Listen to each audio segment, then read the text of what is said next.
Magandang hapon mga kapopoy. So, kumusta po? Ilang araw na tayong hindi nagkakita-kita.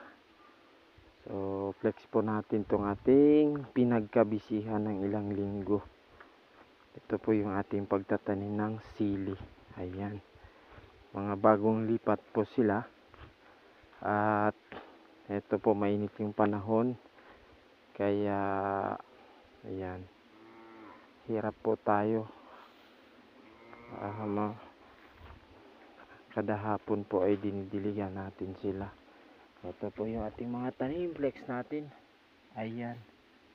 May tabon po siya na depensa sa init. Ayan. So hanggang doon po yan. Ayan po. Medyo maselan po yung pag-alaga ng na tag-init ngayon. Yun lang po mga kapopoy. Maraming salamat at magandang araw.